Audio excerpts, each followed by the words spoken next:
Fam on three. 1, 2, 3. Ah!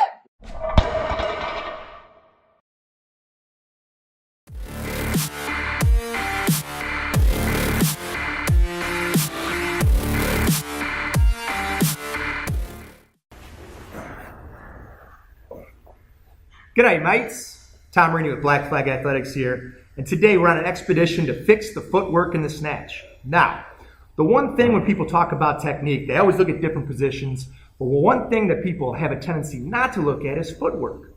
And it doesn't make much sense because the feet are the start of the kinetic chain, right? Everything that we do from a functional perspective starts with how we exert force against the ground. So the feet play a pretty big role in that. Today we're going to talk about snatch setup, but you can use this for any Olympic movement, even deadlifts.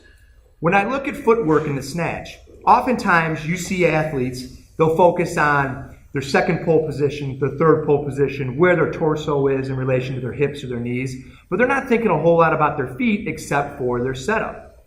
Now, we can do some things with the feet to help us become more efficient in our setup, as well as exert more force against the ground in a manner that's going to allow us to pull the bar more efficiently and effectively.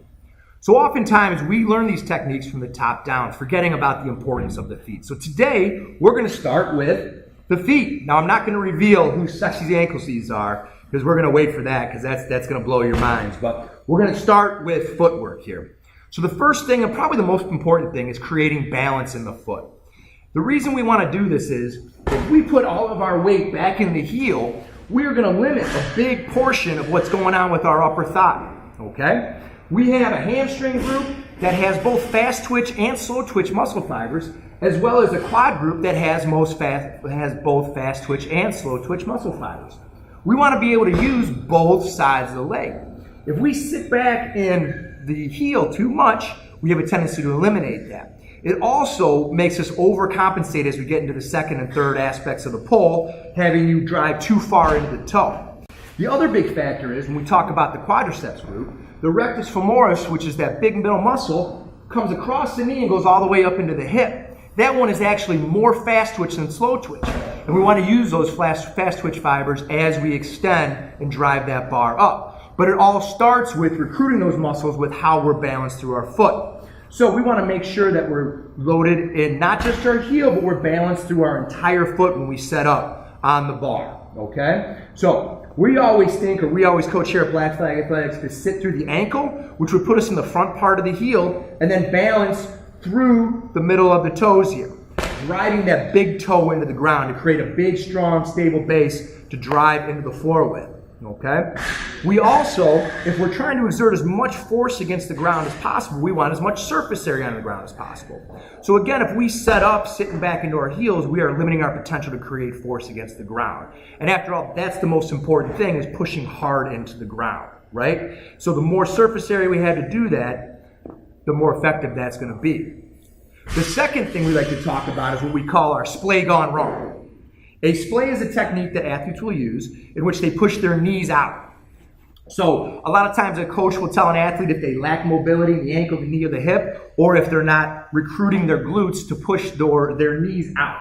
What happens though, and it's not a bad cue to use if you have an athlete that needs it, but what happens is you create space in the ground here.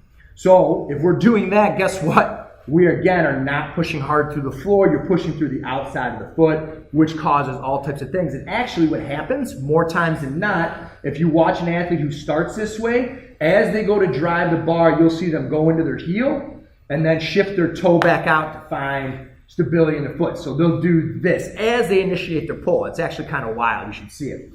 Not to say we don't have athletes here that do it, but so go ahead and step back up for me. Excellent. So he's pushing his knees out. And he's going, as he pushes his knees out, I want him to think about driving his big toe into the ground. That's going to keep that surface area. If you're pushing your knees out too far, just don't push them out that far. If you keep finding a point where the knees are getting there and they're pulling your foot off the ground, then simply don't push the knees out that far, okay?